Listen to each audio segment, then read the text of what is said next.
press conference with featuring Green Party candidates for state and local office from all across the country, from every state except Texas.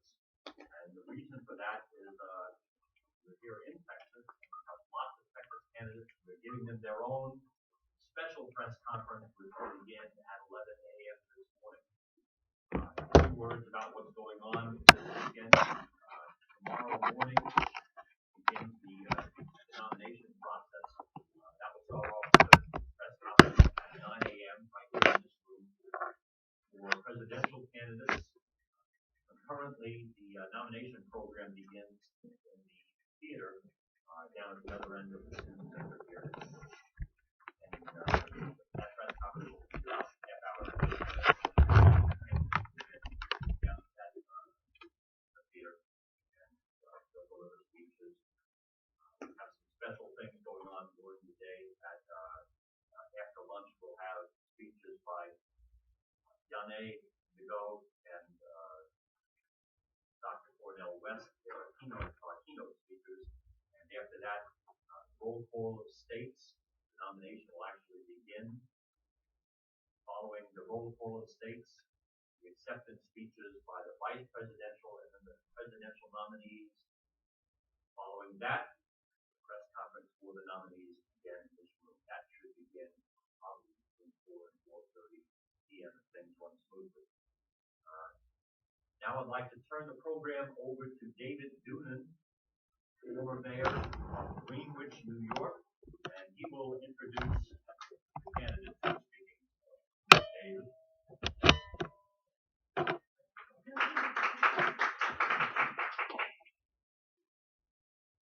Good morning, everyone.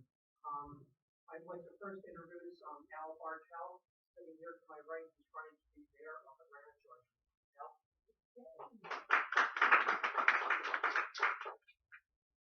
Good morning, everybody. My name is Al Bartell. I am a Green Party candidate for mayor in the city of Atlanta, Georgia, in the southeast region of the nation. My communication this morning is to, beyond the shadow of a doubt, communicate that the Green Party movement is alive and well, and we're kicking off the 21st century right here in Houston, Texas. It is absolutely ecstatic for me to be a mayoral candidate while we're launching an unprecedented relationship with the Green Party movement. And so in the city of Atlanta, which arguably may be one of the most powerful cities in the southeast region of the nation, the Green Party movement is committed to having neighborhood, community, faith, and small business leaders have the same access to public policy as lobbyists, special interest groups, and corporations. As such, all over our nation, we as candidates are committed to not just our region, not just our nation, but the entire world begins to embrace the Green Party movement.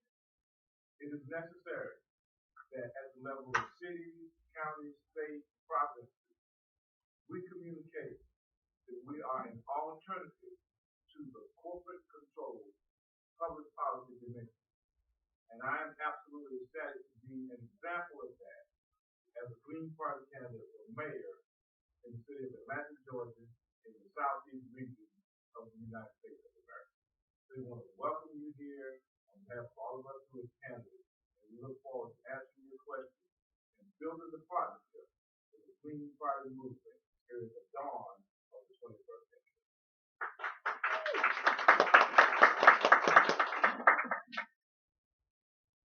Thank you, Al.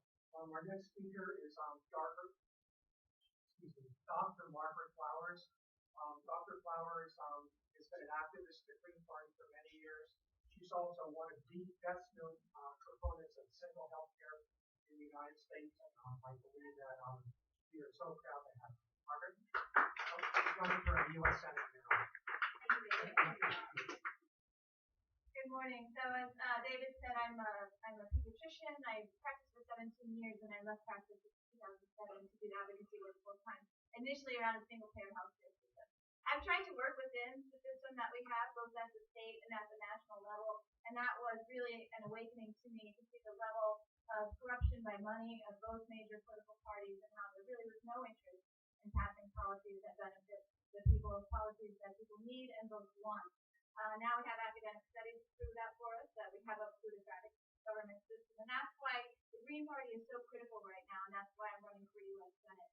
I come from a solid blue state, and we see the same problems in Maryland that we see across the nation. Problems with the climate crisis hitting. We just had a flash flood last week that killed 2 people. We have problems with fossil fuel infrastructure being put into residential neighborhoods where it shouldn't be. We have problems with wealth inequality, with privatization of our education, and a failing healthcare system. In Baltimore, where I live, we have 2 major medical institutions, Johns Hopkins and University of Maryland, but yet we have life expectancy varies 20 years in various neighborhoods. People are living in the shadows of these institutions and can't get the healthcare that they need. So these are the reasons why I'm running for U.S. Senate. I've been fighting from the outside on a broad range of issues, and now I just need to take that fight inside. So even if we don't win our races, because we know how big the system is, we know this is about building political power, and that takes time. And so we are committed in Maryland and to work with the National Party to build that green power over the coming years and start winning more races. We do win races, so we're going to win more races, and we'll bring that political change and that voice that's not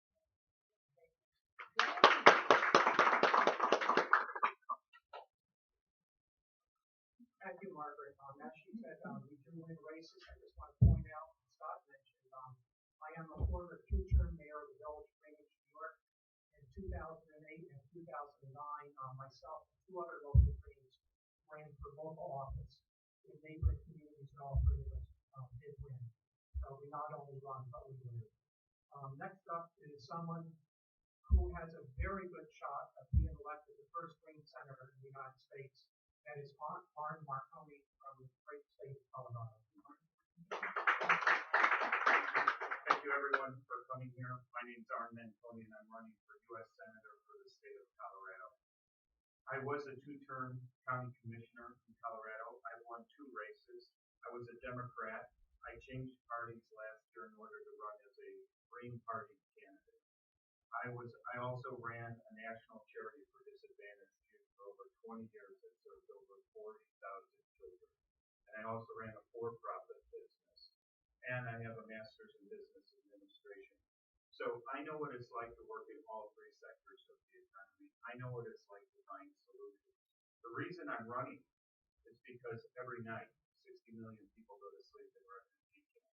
The reason I'm running is because our country is dedicated to endless war. The reason I'm running is because every week innocent people are killed by our military. And Americans are not being represented by 2 radical parties, the Republican Party and the Democratic Party. It's time to bring common sense and represent the American people. It's time to not take special interest. If you want special interest out of politics, don't vote for people who are taking special interest money.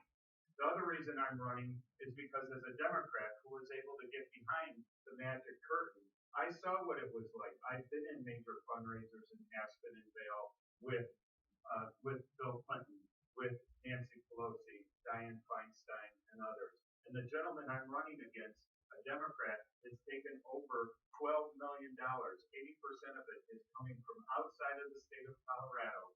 That man is representing corporate America. Our country is run by a corporate totalitarian state. We already had a revolution in America, and the corporations won, and it's time for the American people to take it back. It's up to us in the next 96 days to not wait for a political revolution, but to overthrow the system. The problem is not Hillary Clinton and Donald Trump. The problem is capitalism. I have switched parties because the 2-party system, the inside party and the outside party, needs to be represented by the people. So we need to stop endless wars. We need to stop global warming. We need to stop the acceleration of the inequality gap, and we need to stop racial injustice. Those are the 4 issues that corporations are allowing to continue, that are oppressing all people throughout the world. and I challenge every single American to wake up and fight in the next 97 days and believe that you have power. Power will not succeed, will not give up unless there is a struggle. Thank you very much.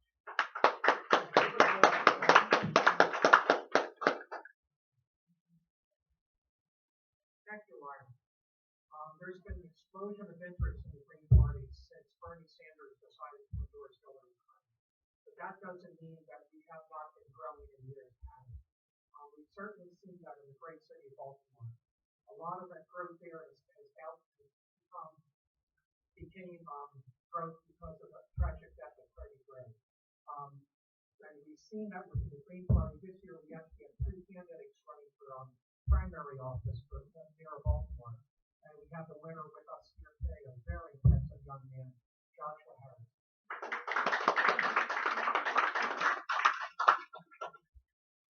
Good morning, everyone. Thank you all for coming out. This is an exciting weekend. My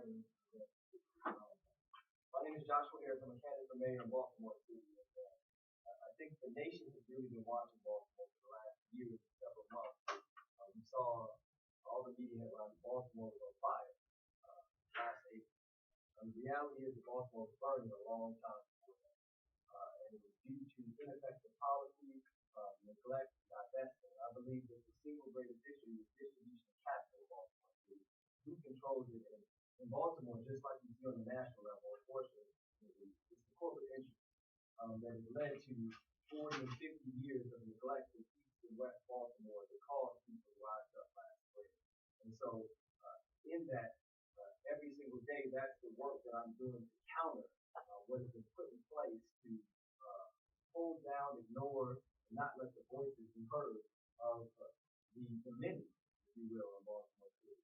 And I was raised by a single mother, so I spent a lot of time with my grandmother. We used to take myself and my younger brother and my older brother, my younger sister to events. So people wore green shirts and they were protesting here all the time. And then sometimes they would just meet and plan, and other times they would celebrate together like family. And it wasn't until I was older that I realized that she worked for the union, fighting for fair wages and workers' rights. Because she believed, just like she taught me to believe, that we all deserve equal access and opportunity. Every single one of us deserves not a minimum wage job opportunity, but a living wage job opportunity. That we all deserve to know what it feels like to one day become homeowners. And every single one of us deserves the opportunity to provide our children with a quality public education. And so those things will only happen if we continue to unite and to fight for what's right, even if it means that you're not a part of the corporate establishment and the status quo. So that's what we're doing. And I'll end with this. Knowing that individuals do not create revolutions, but conditions do. And the conditions in Baltimore, as well as the conditions nationwide, have been set so much to where people are tired of the same old politics. They're tired of business as usual.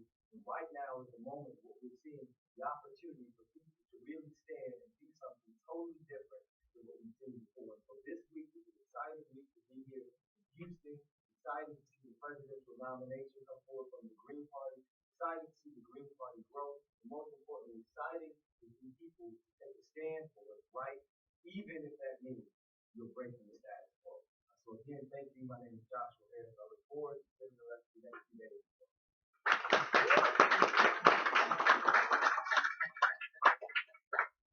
Thank you, Josh. Our next candidate is Susan Somay, who is running the City Council in the beautiful city of William Park, California.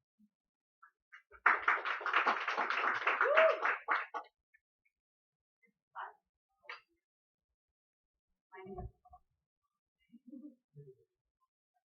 My name is Susan Somay, and I'm running the City Council in William Park, California.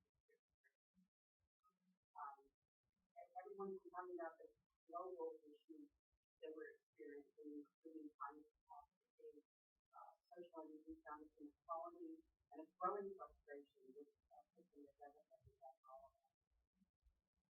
As I learned about that change, I was aware of the links between global issues and local decisions I have grown to urgency that we should all be a part of the solution. Therefore, I'm running the solution.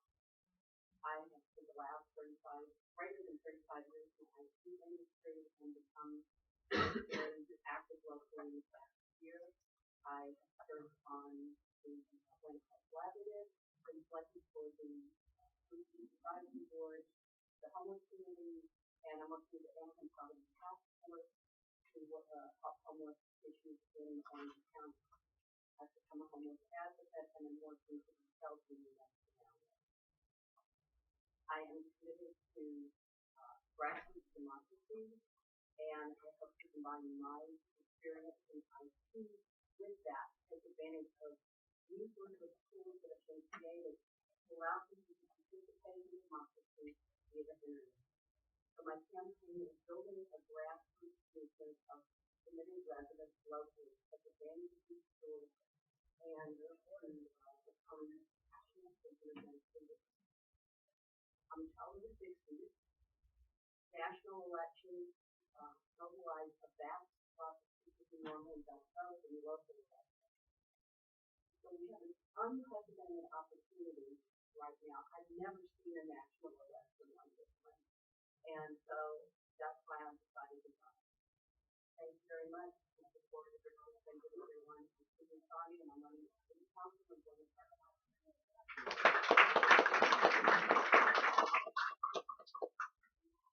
Thank you, Susan. Our final feature speaker this afternoon is recording this Miles Clinic, who's running for Congress from the great state of Maryland. Miles.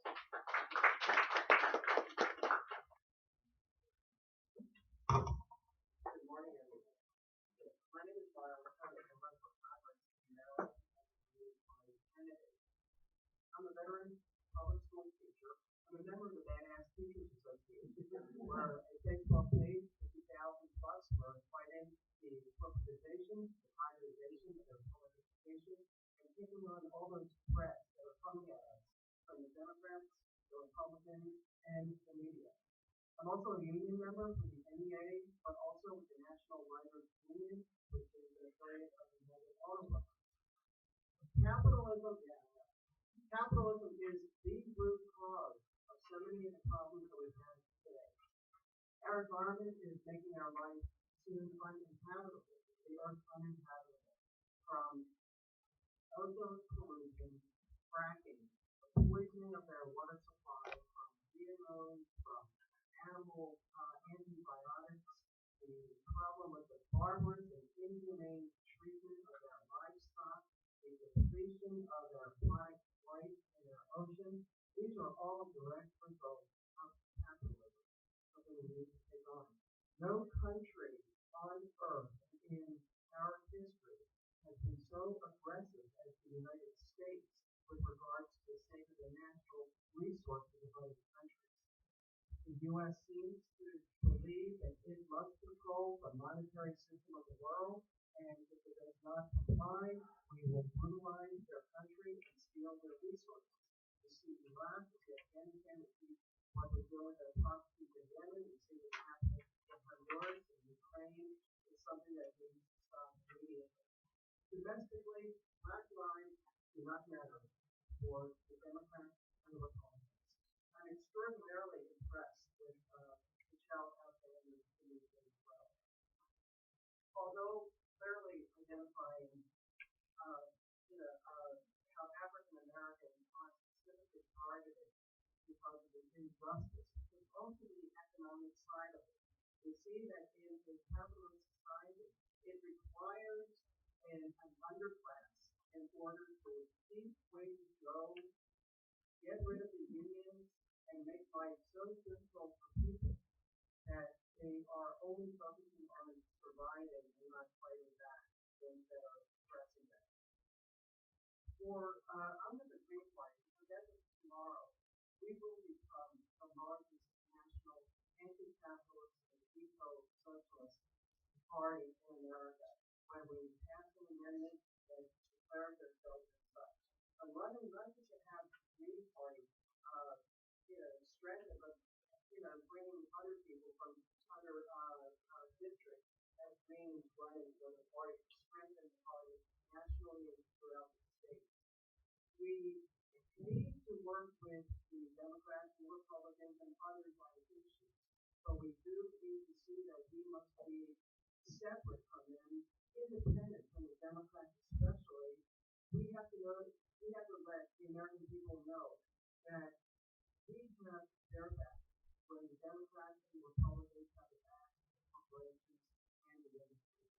And that is why I'm running for Congress in Maryland, Second District, and my name is thank you all for being here.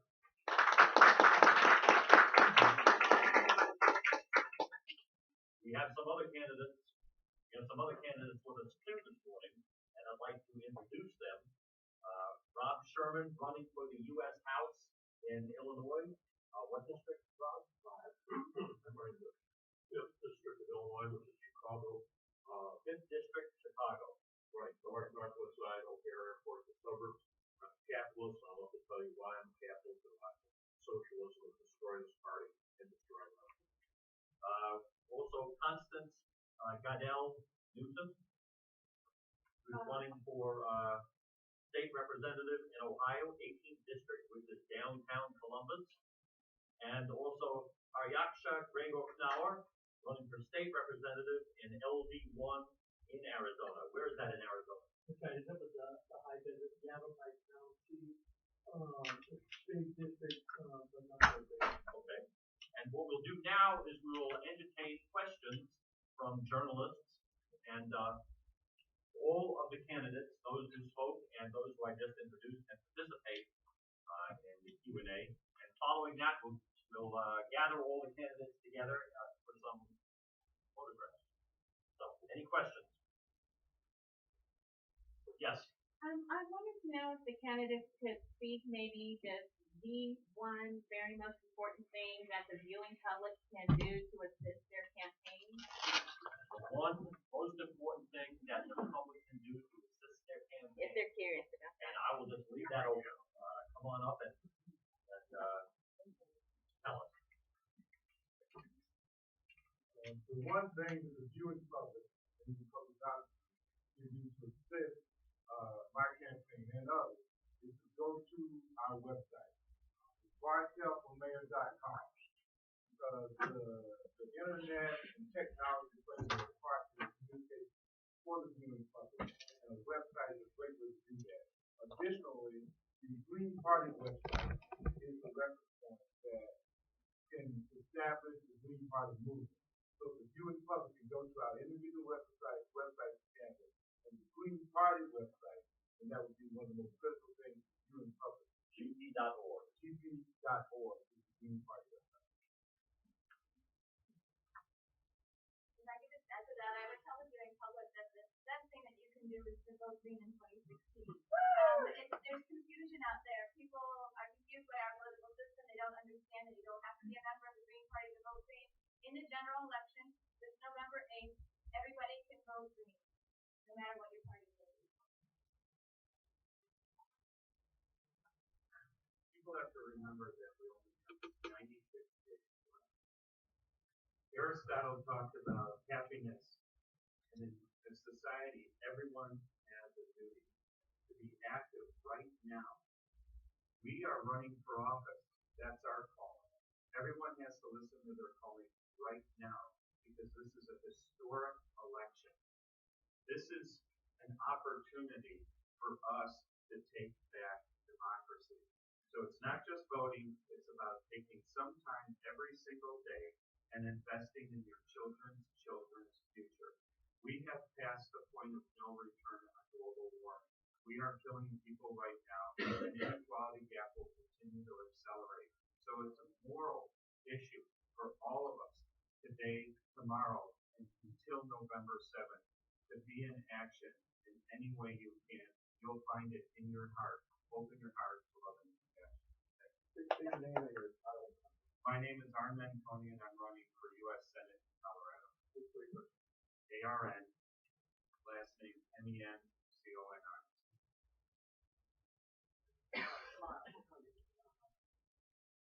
With all due respect to the press here, wonderful and glad you're here. But I would say to really help our campaigns, turn off the TV, to go on social media. Because what you're seeing, what you're hearing a lot through media is false information, and it's really distorting our message and playing to the two major parties. There's really need for everybody who watches all the regular Netflix to really watch the main call.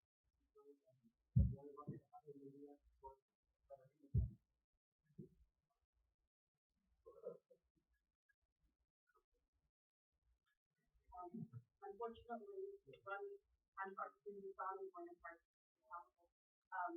Unfortunately, running for election costs money.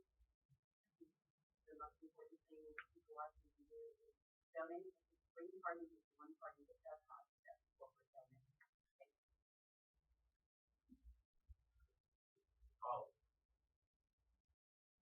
People are more afraid about Donald Trump than Hillary Clinton. So what Mr. McConnell would say about this, and also what's the difference for you between the Green Party and the DNC and the Democrat and the Republican Party? Well, that's probably the number one question. Don't listen to the fears that are being manufactured right now. The main difference is the Green Party is not taking special interest money, as I pointed out before. Let me make it real clear. This country is run by a global corporate mafia. They have made it legal for them to break laws. The Green Party is not taking special interest money. That means we're representing the people. We watched what Hillary Clinton is doing. We watched where she's taking money from. The other thing that's very key that's never getting covered is the distinction between neocons and liberal intervention has all but evaporated. And that is what is driving. We're in a weapons-based economy right now. So people who are voting, you have to listen to your conscience if you wish to save lives. You cannot allow your conscience and your integrity to vote for a system that is allowing death, innocent people, global warming, inequality. Again, the problem is not Hillary and Donald Trump. The problem is capitalism. We can change this. For example, in my election, I only need 600,000 votes in the state of Colorado to win the U.S. Senate race to be one of 100 people called a U.S. Senator and have a podium every single day to speak out about the injustices. The same thing for Dr. Margaret Flowers. The same thing for everyone else on this panel. You have to believe in your heart of hearts that you have the power in order to change the system. Do not listen to your fears. Thanks, Dawn. Yeah, my landlady and I have two advantage. One is what's the relationship between their campaign and the building from Green Party stuff? And two, what's the possibility that we could even use it for obtaining the ballot status after the election? And third, for the people in Maryland, I don't know what they think about getting to we can come in with 50 elections for their Okay, Al. Identify yourself. Al Bartel, Green Party candidate for mayor in the city of Atlanta, Georgia. The relationship between my campaign and the Green Party, the building the Green Party is one, and the ballot access follows. In Georgia, we had to have 50,000 signatures certified as a candidate, statewide ballot. A judge intervened in that and decreased to 75. And so we took on gathering signatures, we gathered 11,000 signatures in the state of Georgia, and we're just waiting for the Secretary of State to certify those signatures, and that looks like that's going to happen very, very soon. But the other reference point is more dear to my heart is what is going to be the role of my campaign to build the Green Party of Georgia, the Green Movement of the Southeast region, the Green Movement of our nation, and the Green Movement globally. And the reference point for that is my relationship to data, information, and technology. You have to be able to, in the Green Party movement, effectively communicate data, collect data, and distribute data. And we're able to communicate data, collect data, and distribute data. We can impact public policy through the same we can use as lobbyists, business groups, and corporations. As my buddy said, the social media reference point is now available as a reference point for revolution. And we're clear that the Green Party movement is a revolution. Can I get an amen?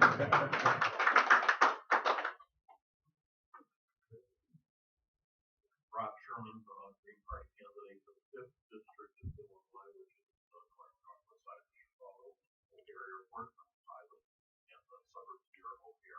one of the questions raised by the gentleman pertains to ballot access. In Illinois, the corporate party rigged ballot access so that the established party candidates for president needs 3,000 signatures, but independent candidates, third party candidates like Jill Stein, need 25,000 ballot signatures. 25,000 for Congress. An independent candidate needs 8 to 11,000 signatures to get on the ballot for Congress. A Democrat or Republican needs 300 to 500 signatures. If Jill Stein wins, I expect Jill to win the election, be the next president of the United States, and then I would be her floor leader. I would be President Stein's floor leader at the U.S. Congress. But even if she doesn't prevail across the country, if Jill gets 5% of the vote in Illinois, then the Green Party is an established party in Illinois for the next 4 years, and we only need the signature numbers that an established party candidate, that candidates to the established party need, and that's important for this reason. Right now, with the high ballot, signature requirement, the Green Party is burning up all of its money and all of its volunteer time just gathering signatures. By the time they gather signatures, they're all tapped out from time and money. Meanwhile, the corporate party candidates, they can spend all their time and all their money on campaigning. So it's important for Jill to get 5% in Illinois. I don't know what the standard is in other states, but by getting established party status, it is very helpful in making sure that we can spend our time and our money campaigning rather than nagging people to sign our nominating petitions. Just to give you about Maryland, I do want to say that we're fortunate in Maryland because we've had an active Green Party for a number of years, that we have ballot access this year, so we have been able to focus more on actually building the party and building up that infrastructure, databases, training,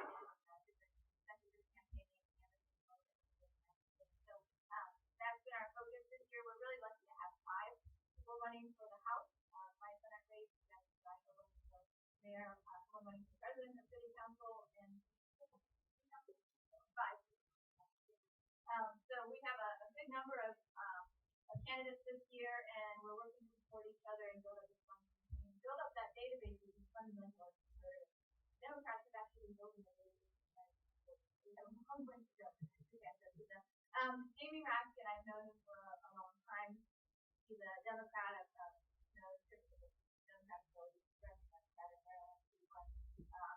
Really interesting. It was interesting, right? Because he's running as two very wealthy people. Is it Kathy Matthews? I don't know. And they spent so much money with Jamie because of his credibility and his work won that vote. And but this is the problem that we have in here, is that we see that the Democratic Party determines what their party members, what their officials do. And so we don't have Democrats now that are willing to challenge the policy. And that's what Jamie does what he can within his limits, but he is restricted by that party affiliation, and that's why it's really important who are able to tell the truth, are able to stand. Our party is pretty clear on what it stands for, and those are things that we need to do. So that's all power to Jamie, but we still need to get to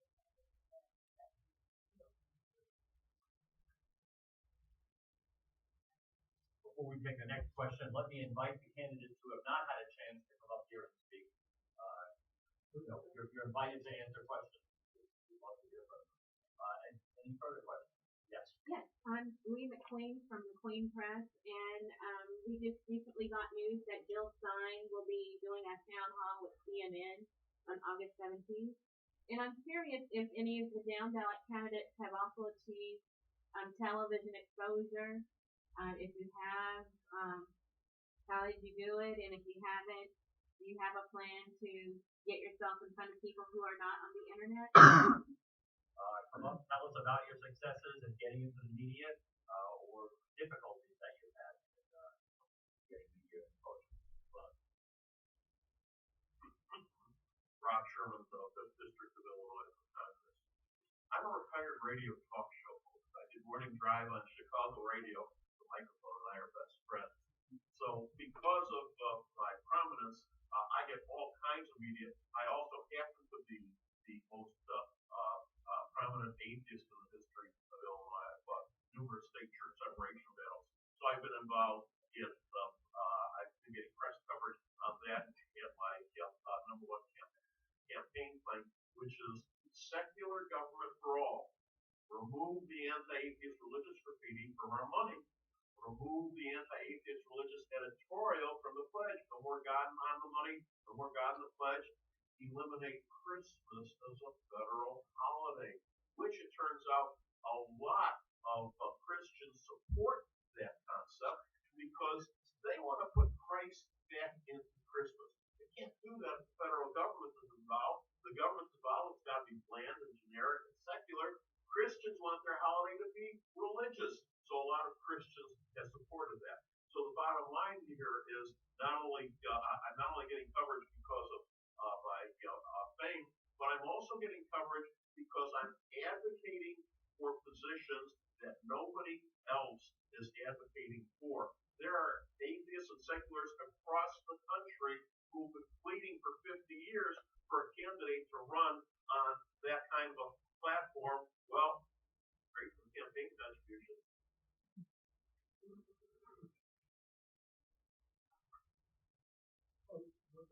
I'll thank you. Curry Aksha, Gregor Knauer, for LD1 in Arizona. Thanks for being here. And I'd like to say at the local level, thank you for your question, Queen.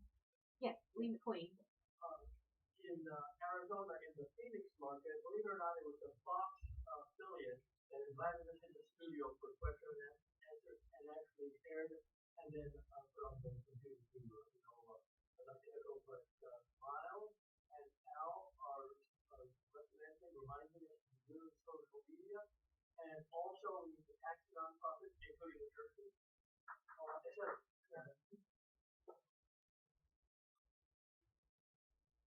Good morning, Joshua Harris, candidate for mayor in Baltimore, Maryland. We do need to get a little bit of television time due to equal time laws, of course, and monitoring that. But to come back to the question about how we're going to reach people who are not on social media, and that kind of connects to the question as what one of the things that you would be supporting, and that is touching people's lives.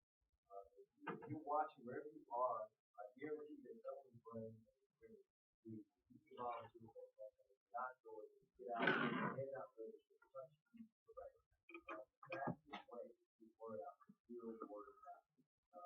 You may not have commercials, but people become the commercials in their life. So touching people directly is extremely important. Those social media is a very valuable tool. The local races, it's really about touching voters directly, letting them know that they have alternatives to that. Hi, my name's Armin Koenig, and I'm running for U.S. Senate. You're not going to get covered as a third-party candidate that often because the media is owned by the same corporations that own our government. So you have to work extra hard. I send out emails to about 90 news outlets in Colorado every week or so, and I call it, actually it's Ralph Nader's line, it's called political pivot for third-party candidates, and that is covered. I have gotten mainstream coverage with the Denver Channel 7 News, and that played on a Sunday afternoon. That was great. I've gotten covered by Mid-Press News. I've gotten covered by the Real News. So the independent media is doing a great job in trying to get out there and covering us. And then I want to give a shout out to the citizen journalists who are here, who are covering it. That's how I got involved. I started going to protests. If you have a smartphone and you have a Wi-Fi connection, you are a journalist today because of the democratization of the internet. So that's the main way we're getting it out. Remember, the Arab Spring was happening because of Twitter. All we need to do is start being activists on social media. My name is Lucy Wilson, and I'm running for state rep in Ohio. It's the 18th district in downtown Columbus. And we are lucky in Columbus to have a pretty strong independent media. We have the Columbus Free Press, and I think featured in an article in the Free Press.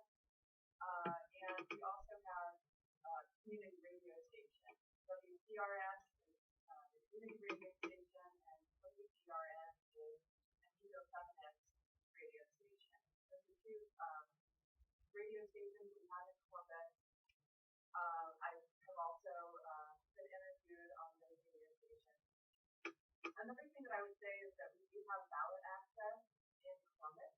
That has made it very, in Ohio, that's made it very easy for me to get on the ballot with only 25 signatures, which is half of the number of the major parties, and much less than somebody who would be running as an independent.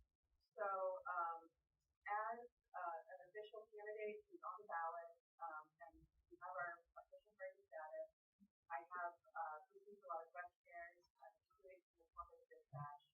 So there will be information about my campaign on the Columbus Dispatch.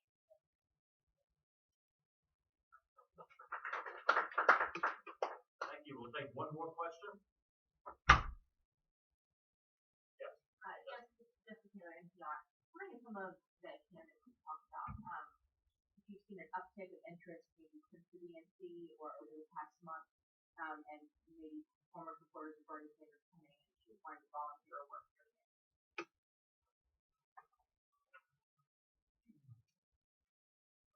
Al Bartell, Green Party candidate for mayor of the city of Atlanta, Georgia. We've definitely seen an uptick of support, communication, participation, volunteers, and even resources. Since Bernie did not get the Democratic Party nomination, so there's conversation about whether him or Nina or somebody else will come on and possibly be VP. Those of us in the Green Party movement, we were clear that the movement was here before Bernie and before Nina. And so it's not like we were waiting for the statue to happen. It did. We're going to come over. We in the Green Party movement, it was already here. We were clear that one of the things that had Nina make her move up in Ohio was that the Green Party movement and the movement of the people was already in place. She just took it on in her relationship with the Democratic Party. But now that that has all altered and she still decided to be with the Democratic Party, it's clear that these people are interested in the Democratic Party more than they are in the movement. So the movement is here, the movement's been here, and the movement is going to be here. And quite frankly, some of us are disappointed by Bernie and Nina's relationship to the Green Party and the people, as if it had to do with them. It did not. It had to do with the movement. So we appreciate the opportunity for people who are genuinely come to the Green Party movement, bringing their energy, bringing their time, and bringing their resources. So let it be known to be crystal clear. It was never about Bernie and never about me. It was always about the movement. Ladies and gentlemen, we keep seeing the negatives going up for both Don and Hillary. Meanwhile, the positives go up for Jill. And you will see Hillary fading. You will see Jill rising in the polls. The next president of the United States will be Jill Stein because the two corporate party candidates are fading. Their negatives keep going up. We keep surging. And as people recognize that Hillary is fading and they don't want Don to be the next president of the United States, Jill will continue to surge. Jill will be Jill Stein, will be the next president of the United States, and I expect to be the Florida leader for President Stein when I'm elected to Congress. Rob Sherman for Congress, Illinois.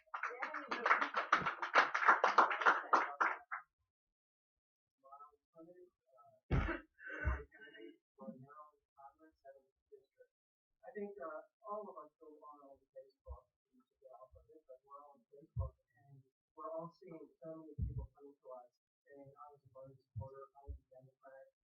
I am so excited to be in the Green Party. Because even though they're very new to the Green Party, and they don't exactly know what it's all about, they know that it's the party that they've been associated with for all their lives. Some of them just for a few years because of their age. is saying that it does not represent them at all, that this then exit is a result of just a very obvious rigging of the elections, the fact that it's, reported, the fact that, the leaks came out, but we've known about this corruption in the party for years. That's why we're green, that's why we're independent. And as Comrade Al said, we've been here long before the Democrats came over to us. So we are the ones, we are that safety valve for those who really need a place to go settle for their politics, for their ideals, and they are seeing that it is the Green Party that is that representative for them. Margaret Flowers running for U.S. Senate in Maryland. For the Senator Sanders campaign, I know it activated a lot of young people. My oldest son was one of those who, of course, politically aware in our household, but really got activated by the and for him and for his friends, what it really was about the issue. It was about the fact that Bernie was competing through wasn't taking corporate money and his position on many other issues. And so that has to change, and that's why they're not going into the Democratic Party now that Hillary Clinton has been elected. They're sitting on the Green Party. We're seeing a lot of new volunteers. We're seeing what was really amazing about the Sanders campaign was a lot of the creativity that we saw from the kind of grassroots supporters, and that creativity is now being switched over to Green Party candidates. So it's an exciting time for us. As Miles said, we've known about the corruption within those parties for a long time, but now a whole other generation has seen it very close up, and it has to be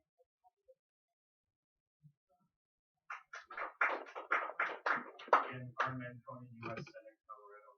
Jessica, Margaret and I were in Philadelphia at the DNC, and a quick analysis would be there was inside the convention center, you had the Hillary supporters.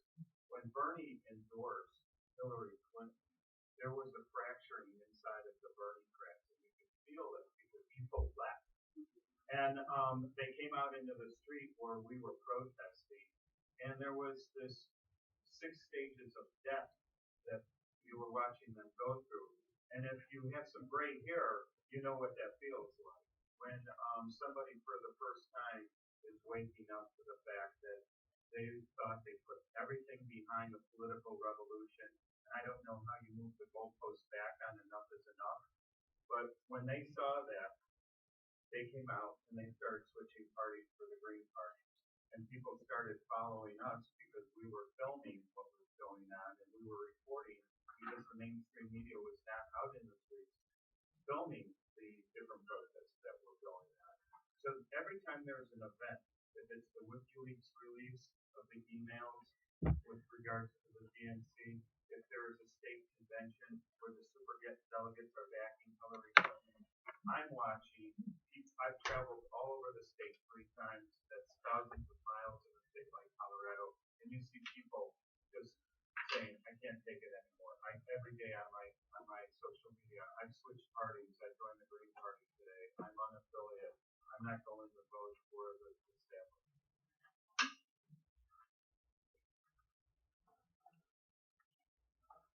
I will just remind people that at 11 a.m. this morning, Central Time, we will begin the press conference featuring Green Party candidates from Texas, here in Texas. Yes, sir.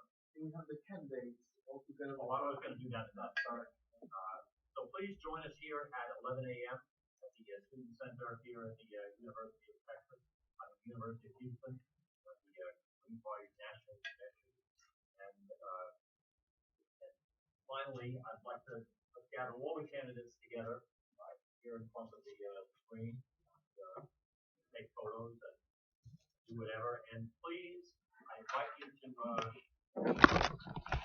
speak to the candidates, interview the candidates for all levels, state and local levels. After this press conference, get to know them. They're all very interesting. Guys, can we go down, please?